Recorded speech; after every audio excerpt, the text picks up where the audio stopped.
Muchísimas gracias por continuar con nosotros. Aquí estamos para toda la República Dominicana y el mundo con la serie Un sermón para toda la vida. La última consideración, la ampliación de la última consideración. Y cayó, dice el versículo 27, y fue grande su destrucción.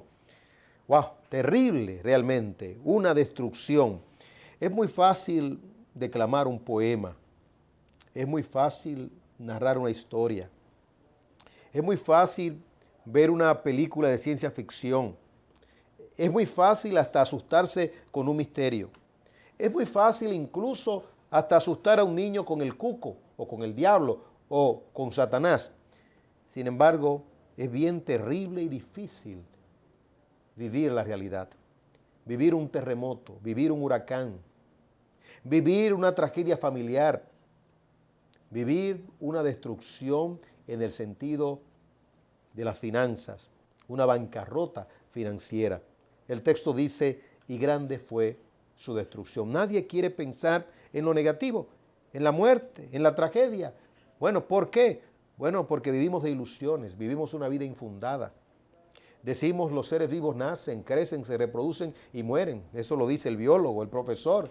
Pero el niño no se imagina lo que es la muerte. Bueno, nacer es algo maravilloso, felicidad.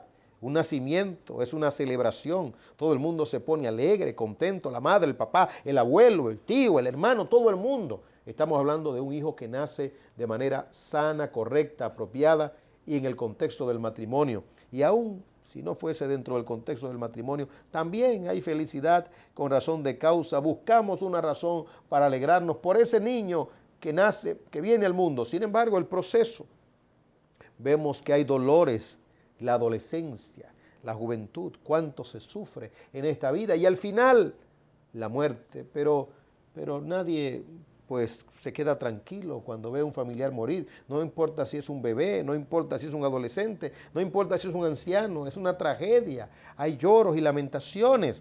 Es decir, que no nos acostumbramos a la muerte. Sin embargo, el biólogo dice, los seres vivos nacen, crecen, se reproducen y mueren como si nada hubiese pasado.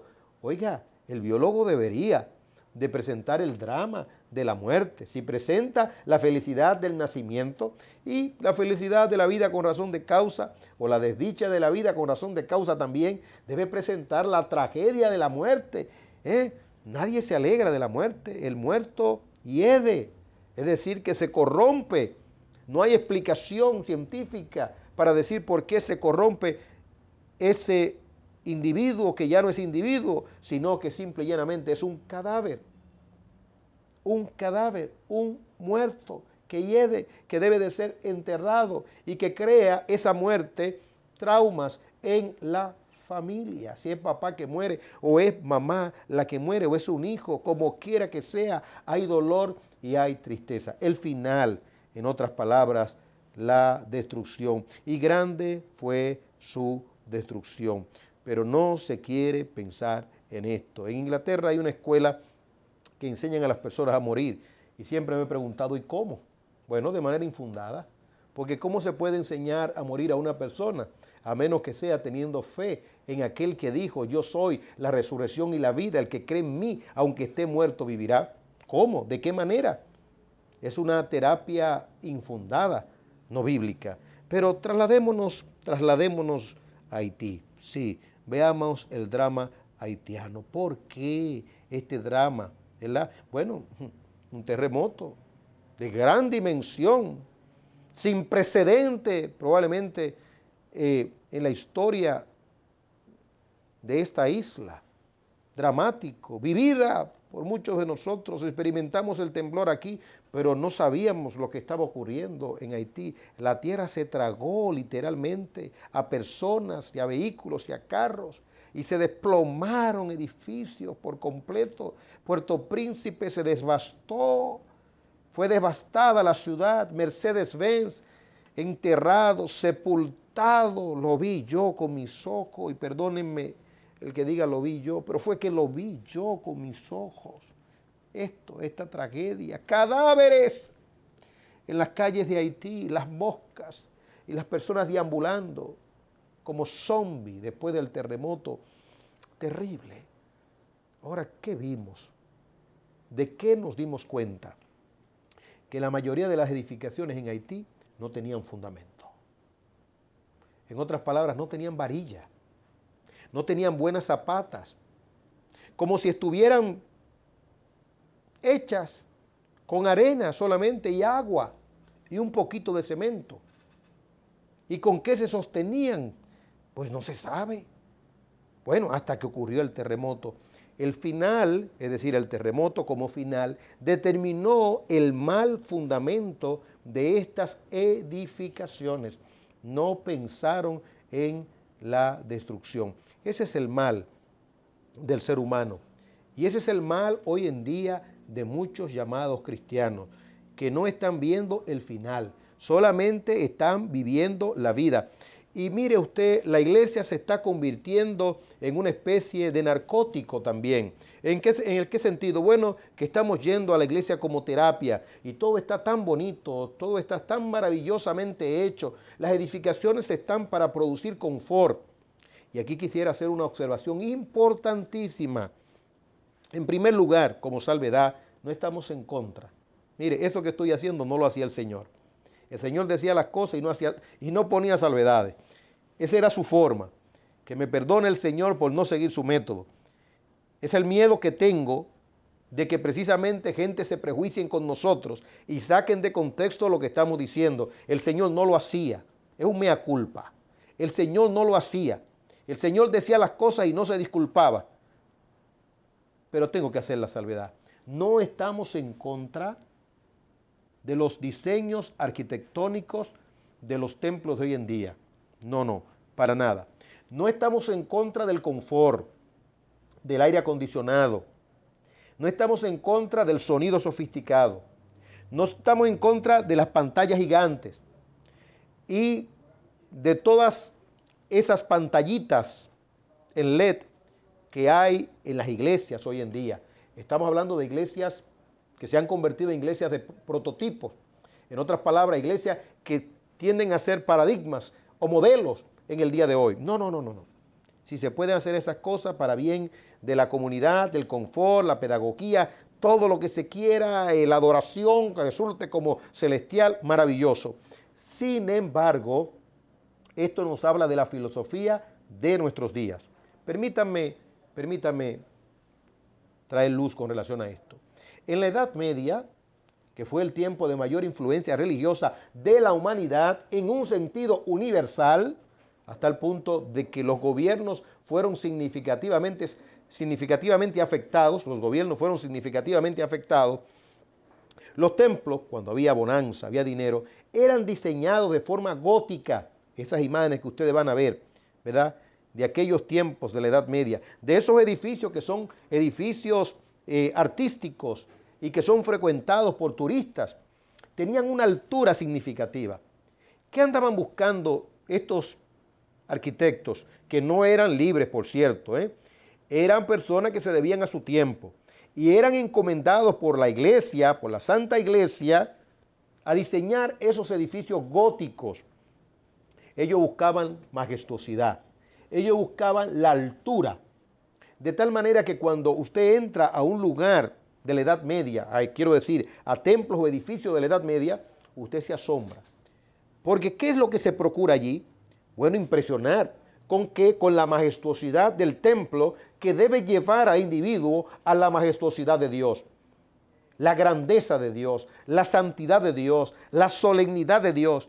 Es decir, que aún con todo el error, estas comunidades religiosas procuraban transmitir un mensaje o un metamensaje. ¿Les interesaba a ellos el confort? No, del templo no.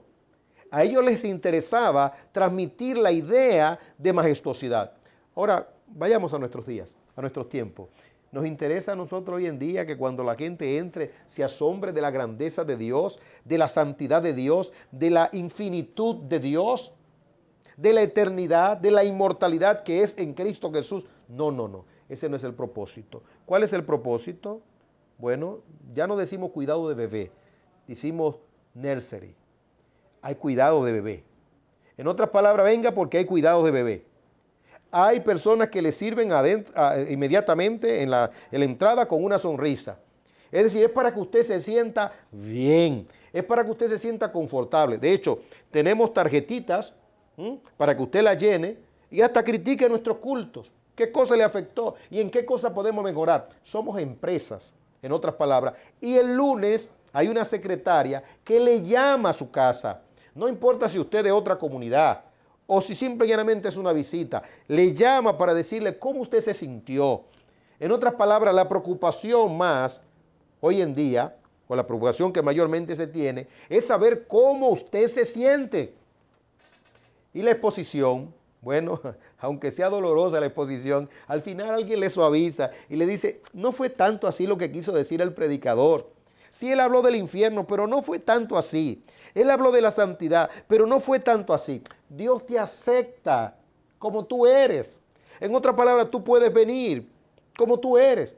Y en esta iglesia aceptamos republicanos y aceptamos demócratas, blancos y rojos, blancos y morados, vengan todos, entren todos, no importa si tú eres heterosexual o si eres homosexual, como quiera, puedes entrar aquí hay cabida para todos, no molestamos a nadie y sacan de contexto la Biblia para que la gente se sienta cómoda, es decir, que el mensaje hoy en día es la comodidad.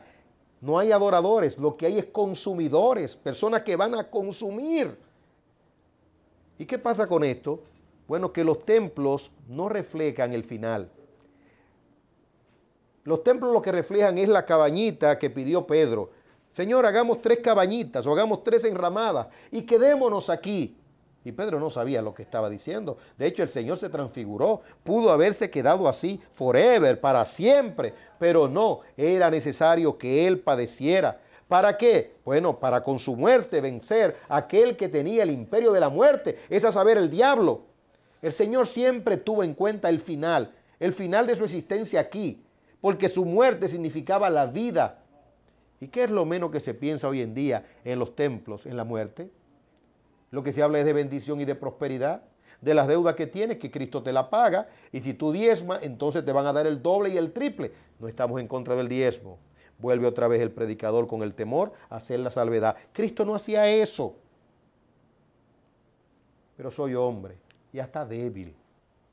Lo que estamos diciendo, en otras palabras, es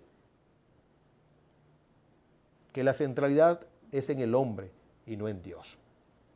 En el próximo segmento seguiremos hablando de este asunto, porque es importante, vital, que tengamos en cuenta el final. Dice el texto, y grande fue su destrucción. Y cayó la lluvia, vinieron los vientos, soplaron los vientos, los torrentes, azotaron aquella casa y cayó, y si no se tiene en cuenta esto, y grande, se desplomó, y grande. No solamente destrucción, no, y grande fue su destrucción. Seguiremos detallando y trayendo colores y matices para que nos demos cuenta, o pensemos por lo menos, en lo trágico del final sin Cristo y sin Dios. Y de paso les digo, traigo un catálogo en este programa, un catálogo de religiones para ofertarla. A ver cuál es la que usted quiere, amigo televidente. ¿Cuál de esas religiones usted quiere? Y todas esas ofertas en este catálogo que traigo se relacionan con el final. Porque a la larga es el final lo que vale. ¿Qué valor tiene vivir aquí 20 años, 30, 40, 50, 100? Eso es muy poco tiempo. El valor de la religión se mide por el final. No se pierda la totalidad del programa de hoy porque tenemos cosas edificantes para bien de su vida.